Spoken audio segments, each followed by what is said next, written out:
So Warner Brothers said that they've released this footage officially because try as hard as they might, they could not get the pirated versions down off of the internets. Duh! I think we all could have told them that as soon as it leaked on Saturday.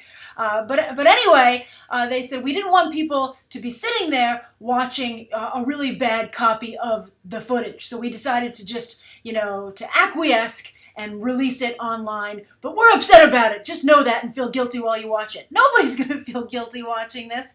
And I think that in honor of Warner Brothers, I'm going to do this shot-by-shot analysis, which is going to take a close look at this quality footage that has now been provided for us. Alrighty.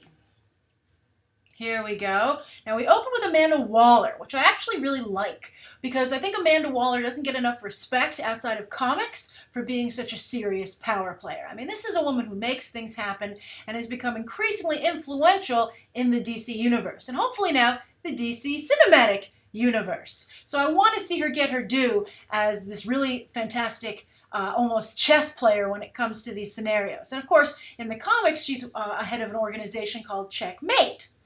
So here we are she's having a power meal, as you can see here, very fitting for the character, explaining this Suicide Squad that she's created. Now, I like this shot here. I really hope, I'm not totally happy, as I've discussed before, with some of the visual choices they've made for Amanda Waller. Amanda Waller, that's a beautiful restaurant, though, by the way. Look at that landscape behind them on the wall. That's really nice. But anyway, nice choice, Waller, or her secretary who might have booked this. But, Waller always made a huge effort with her appearance, and, I feel like the choice here, I don't know what it says about women in power, but I take a little bit of offense to that. But anyway, she's clearly in charge of this meeting, so I like her power position at the table. And these guys are taking her very seriously, which is a good sign, right? Both for those of us who want to see a strong character here, and also just for Amanda Waller. So moving along, she's talking about the Suicide Squad. She has this crazy line where she's like, I threw him in a hole and I threw the hole away. And you're like, that's crazy, Waller. All right, so here you see this, now I was wondering what was the effect they're trying to go for here with the logos, right? I was like, Warner Brothers, you already did a ticking clock with the opening for the Peter Pan trailer, or the Pan trailer. But I believe it's the ticking clock like on a time bomb, right? Or the bombs in the Suicide Squad's head. Although this trailer seems to indicate they've done away with the bombs in their heads, which I don't know how you can have Suicide Squad without bombs in their heads. But anyway, so I think that's what's going on there. Now I can't decide if it's cool that she's eating a bloody steak or if it's a little too on the nose, right? But she does like her steak, as I think many of us do. I certainly like my steak medium rare or rare. I don't know if I'm bold enough to order it rare. But, Amanda Waller. So again, I like the idea. I think I tentatively like it, or maybe it's too obvious. I haven't decided. So I'd be curious to know what you think of that. All right, so moving on. She's explaining that complete deniability, right? If this thing goes bad, if this thing goes sideways, as they like to say in the movies, they can just blame it on these bad guys. And although I'd be like, wouldn't we be blamed for releasing them from prison? But maybe nobody knows they've been incarcerated. So that's an interesting dynamic that she's apprehended them secretively, and nobody knows they're off the streets for that reason. Now, as we continue here, you're going to see some of them are in jail in this facility where they're holding the Suicide Squad. But there's a little bit of... So here's the generals talking about that. But right here, there's a little bit of backstory, which I think is very interesting. Another woman in a cave. Let's hope she actually shows up, unlike the one in the Avengers Age of Ultron trailer. But this is Cara Delevingne, who's playing the Enchantress. So I think it's interesting to see this character, maybe that she unearths whatever magical abilities that she's going to have in the film. So I think that'll be potentially very cool. And we were wondering how her character would factor in here. And she actually gets, I think, a decent amount of screen time, certainly more than other characters you would expect to get more, right? I think she certainly makes as big an impression as, let's say, Deadshot, which is supposed to be like the lead character of the team, but not here. Let's see here. I do have some, I think, there are supposed to be strong female characters in this movie, but I think it's weird that David Ayer has made at least these two, not Amanda Waller, seem very passive. And more on that with Harley Quinn when we get to her. Let's see. Now, there's Suicide Squad handlers. We know Joel Kinnaman, I think, will be one of them. And also Scott Eastwood, Clint Eastwood's son. I don't see either of those gentlemen being them, but they're taking care of the Suicide Squad. now that's when the deniability thing comes in. But also during this discussion, she talks about the Superman aspect, the Superman factor, and that maybe Superman has inspired some of these people who have abilities, as the general has pointed out, to come out of the woodwork, right? And that's the Batman argument, the original Batman argument. Did Batman, what came first? All the crazy circus freaks that he fights? Or did he inspire them by dressing up as a bat, right? I mean, that's like one of the chief arguments against Batman. And so they seem to be almost now using that for Superman. Now, of course, there's Harley Quinn. And I do think this is interesting to have her hanging from the bars like this because I think it plays up not only her gymnastic abilities, which we've been, I think, all very curious to see if they'll show up here, but a bird in a cage, right? And is Harley Quinn as fragile as a bird in a cage? But she really is like a bird hanging from her perch in a cage. So that's some very strong imagery. I don't know if it suits the character. This is not my Harley Quinn, but that being said, I'm not saying that I'm against it. But it's going to take a little bit of time for me to get used to it. So there's going to be some tentativeness in my discussions of this new Harley Quinn. All right, so moving on.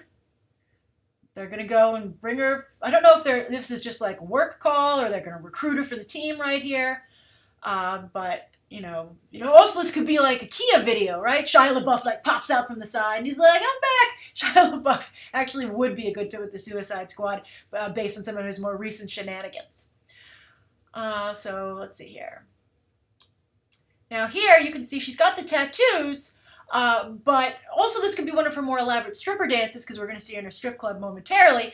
But the other thing is that, the dye isn't in her hair, right? So this is stripped down Harley Quinn. This is Harley Quinn in jail. And we see that a lot in the animated series and etc. with Harley Quinn with her pigtails, right? They're not going pigtails here. I think they're trying to go for a character obviously that's sexier, right? Harley Quinn's always been sexy, but I guess you could say more overtly sexy. And they've really taken away the cute aspects of Harley Quinn.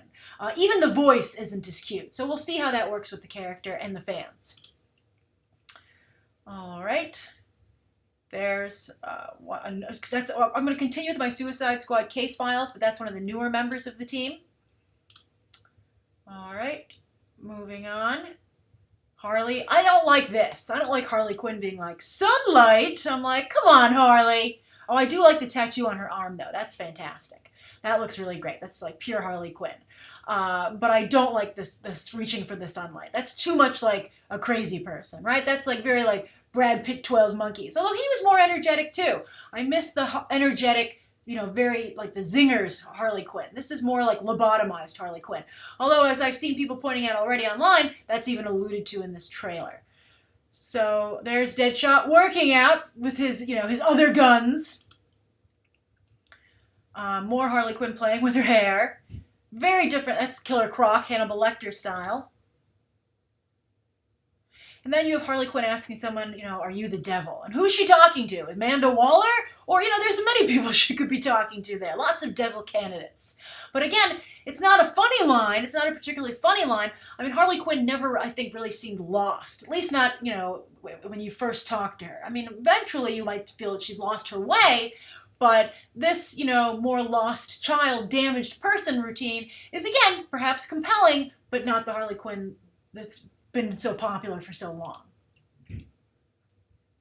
All right, moving on. Now, there's some kind of sequence here with people in masks shooting guns. I find it compelling, but it's a little confusing because it seems to be interspersed throughout the entire trailer. But then after that, we have Deadshot with his daughter. We saw those scenes being shot online. We saw, paparazzi shots of that. But I think that could be a really compelling B storyline or C storyline for the movie. It doesn't get a lot of attention here. The Deadshot mask, by the way, do not like it. I know it's faithful to the character, but I think it looks really unappealing. It doesn't look attractive, and I think nobody would look at that mask and go, "Oh, can I put it on?" Now, at the same time, I changed my mind about a Harley Quinn costume. It's grown on me the more I've seen it. But I don't know if I see that mask growing on me. In movement, I don't think it works particularly well. More masks. Now that looks like some kind of fight like where the Joker scene comes in later. So I'm not quite sure what's going on here. It looks like an Arkham fight, right? Now I don't know if the Suicide Squad is housed in Arkham or is breaking into Arkham. But there's a lot of pandemonium and weird stuff going on that I feel could be highlighted a little better. All right, now here we have Enchantress again with the pentagram. She's opened up a portal or powers she cannot totally control. We've seen that kind of storyline before. But then here we get our first shot of the team in action. And there's Joel Kinnaman as well. And Scott Eastwood right next to him on the left. Now, he might be playing Steve Trevor, but we're not quite totally sure. I think the Suicide Squad, I think that could have been a little bit of a cooler shot in terms of, them in action. But, I'm reserving judgment until I see more of this. I do think it's odd, though, that the shots taken from them filming in the street were, I think, a little bit cooler than the way when it's put together. Then there's Deadshot figuring the whole thing out. Seems very Will Smithy. He actually has like a line from Independence Day almost in just a moment. His first big breakout film. But he's pieced it all together. We're the patsies. And we're like, Will Smith, can you play any other kind of character? And he's like, no, I can't. This is it. Yeah, there. And he says, let's go save the world. That's very similar to this famous line in Independence Day with the cigar, right? Where he's like, okay, we're going to go, kick some alien butt or something. It's like, I wonder if Will Smith's like, look, somewhere in this movie I have to say it because that's just what I do. It's my formula. It's worked so far. And if I were the producer, I'd be like, let me pull up your box office mojo page again. Let's look at it together, Will Smith. All right, so moving on, Joel Kinnaman's like, I wanted a line. All right, so here we go, his daughter, hugging his daughter. I like the idea they could be reunited, right? Like after he's been in prison. I think that's very good. I have a strong feeling about that storyline. Don't let me down, David Ayer. Now this is interesting. That is again Cara Delevingne and Joel Kinnaman. I think that's Joel Kinnaman. Oh, but that's weird because first of all, Cara Delevingne. I'm pretty sure that's Cara Delevingne. She seems to be almost a dead ringer for Margot Robbie's Harley Quinn and also Harley Quinn in general. And that's very reminiscent of the Deadshot Harley Quinn pairing. So it's like everybody's coupling up, but there are only 3 women on the team. Things are about to get really interesting. So I'm curious what's going on there, who's using who. Maybe they just actually are in love. You don't want to be super cynical about it. So let's see here. Moving on now. Harley Quinn in a strip club. I can take a lot. But I gotta say, that's like potentially a step too far, right? Like, you're like, come on, didn't you used to be a doctor? Like, what the hell, Harley Quinn? Could you at least incorporate that into your stripper routine? I mean, I don't know. I mean, that seems like right out of like the Lee, I can never pronounce his last name, but the Joker standalone volume that came out like a year or so after The Dark Knight, where they had Harley Quinn was like the Joker's Maul, but she didn't have a single line of dialogue, and you pretty much never saw her face. But I hope that David Ayer wasn't like, that's my Harley Quinn. All right. And also, Margot Robbie, you'd think she'd want to move away from that. She said she did after Wolf of Wall Street. Killer Croc looks good. That looks much better than I thought it would. When I first saw him on set, I was like, that poor actor. That's so sad. But I like it. It looks very well realized. All right. I like Harley Quinn pretending that her baseball bat is a gun. But again, not particularly amusing or funny. More just, again, like, she's nuts. Keep your distance. All right, that's my favorite shot. Justice has a bad side. No, this is my favorite shot right here. Love the panda with the shotgun. That's what I want to see in my Suicide Squad movie. Love the Batman mask and the automatic weapon. There's Katana. Not very much Katana in this trailer. Some kind of scene going on here. Is that a bad guy or... Oh, there's the Joker. Oh, that's fantastic. I didn't even see that right away. That's very cool. I don't know if that's Joker's bodyguard or someone working for him, but I have to say, this one shot of the Joker is better to me than his scene at the end of the trailer. I really like that a lot. That's very cool. I love the black trench coat. Maybe it's made out of rubber. It looks like it is. Fingers crossed. I think that looks very, very, very good. I'm very impressed with that. And I like that it's so different than Heath Ledger and Jack Nicholson's Joker as well. It's the cool, slick back party guy, but who also means business. I like that a lot. All right, Harley Quinn licking a jail cell bar. I'm just like, oh, come on, I'm trying so hard to be okay with this. All right, there we see the Enchantress in her full getup. Not with the look I would have gone with. You're like, how do you know she's crazy? Have you seen what she's wearing? But we'll see how Cara Delevingne makes it work in the actual movie. Now, as some people said, there's Harley Quinn with the Joker. Yep, and she's in her Dr. Quinzel getup. And so that's very interesting. And she looks really scared. Now, here's what's weird about this. If you change it, that Harley Quinzel didn't become Harley Quinn by choice, but that the Joker lobotomized her and fried her brain to make her his sidekick, that, I think, robs the character of a lot of what she stands for in the choice. I mean, does it make a cool scene? Yes, it does, but at what cost? So that's the Joker's glove right there. You can see that that's what that scene is. So clearly they had to pull from what they'd shot. They obviously haven't finished the whole movie, but that's one scene. So I don't know why she's chasing him on a motorcycle later. I'd be like, wow, I'm glad that you kept the part of her brain intact, which has to do hand-eye motor coordination. All right, so moving on, Katana stabbing herself with the sword, which I think is I don't know how that's going to turn out. I think, in the comics it houses the soul of her dead husband, but, I don't know what's going on there. You insert your own inappropriate joke there. All right, so that's the best thing I like about Harley Quinn. She's got the pigtails, and I like her attacking the prison guard. This seems like a gymnastic, approach. So that's great. I like that a lot. And then here she is in the car, like we've seen with them shooting. Obviously, I guess that's Harley Quinn's version of flirting. Okay, all right. I don't know what's going on with this character. I'm trying to be positive. All right, so moving on. Love that. Wanted to see some of the car. Could have used more of the car. And, of course, Batman's on top of it, which just makes it even better. Forget a hood ornament. There's the I hope you've got insurance line. I'm not a big fan of that line. I don't think it's particularly funny. And, if you cut to the Joker rolling his eyes and being like, it's the best I could do, I'd be like, I understand. All right. So, some action sequences. More Harley Quinn's completely off her rocker insane. You don't want Harley Quinn to just essentially be like a nutty blow-up doll, right? I mean, I don't know. I don't want to get on a Harley Quinn rant. Now, that's pretty interesting there. That looks like, I'm not quite sure who's coming out of, that maybe that's where they put people when they punish them, right? That's the guy that catches on fire. So to put him out, they put him in that water container. And I think the prison guards are really, it's great for them to wear their numbers on their ponchos. Amanda Waller's like, I must know who you are at all times. So there's a helicopter coming down, and if you might recall, that was one of the major sequences at the end of the Assault on Arkham animated movie with a helicopter crashing like that. So I'm curious if if they lifted that scene directly from that. So moving on, Harley Quinn again. I like the bubblegum. Harley Quinn bubblegum is good. That's the best I've seen of Harley Quinn. I like that a lot. All right. Deadshot, clearly waiting outside. So one of the team members has to go to the bathroom. They're like, let's just wait for them. All right.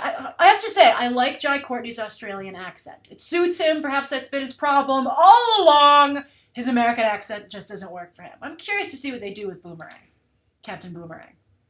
Now, I don't like, I like the look, I like the hair, I like the makeup, I like the, the dirtiness, the bloody lip, but, like the Harley Quinn not totally paying attention.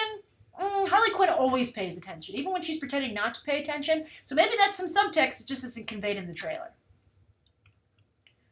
All right. Harley Quinn is a master manipulator, not a master manipulatee. Now there, of course, is our Joker, who looks exactly like he did in the very first photo that we saw of the character. So clearly that was accurate. So many people said that was not accurate or that wasn't going to be in the movie, but it is.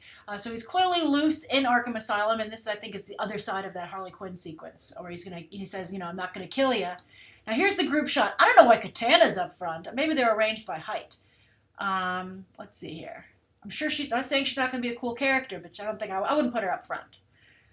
And let's see here. I think it's the height. You can see everybody better around her. The Joker shots, really teasing what he's going to do. And he just says, I'm just going to hurt you real bad. And the Joker, as I said in my overall reaction review for this trailer, it's hard to be funny. I sympathize with the writers of these movies, like Deadpool and Suicide Squad. They need to come up with jokes for their characters. But you just have to do the work. And if you can't write it, go find a comedy writer to come in and help write those lines. But this isn't funny, and I hope they're not thinking that just, physical pain is funny. I worry a little bit about taking the character so far in this direction into such a dark place. But we'll see. People really have reacted well to this. But we'll see. That's just the fan community. I'm very curious to see how this movie is going to do with the overall mainstream audience, especially if they're going to hit such dark notes so powerfully. Hopefully powerfully. It's only worth it if you hit him powerfully. And then they remade the Suicide Squad logo. I kind of like it. I think it's got a Joker smile on it, which is a very interesting choice indeed. August 2016. And then they should do hashtag Warner Brothers hates you for making us release it. All right, so that's the Suicide Squad footage. What do you think? Was Warner Brothers right to want to hide this from everybody? Or do you think that it is ready to be seen? And what do you think of the different choices that are being made for the characters, in particular the Joker and Harley Quinn? What do you think of the changes that are being made? And if they really have changed Harley Quinn's origin story like that, what do you think of it? All right, thank you so much for tuning into my shot-by-shot review, and you can check out some other episodes right now.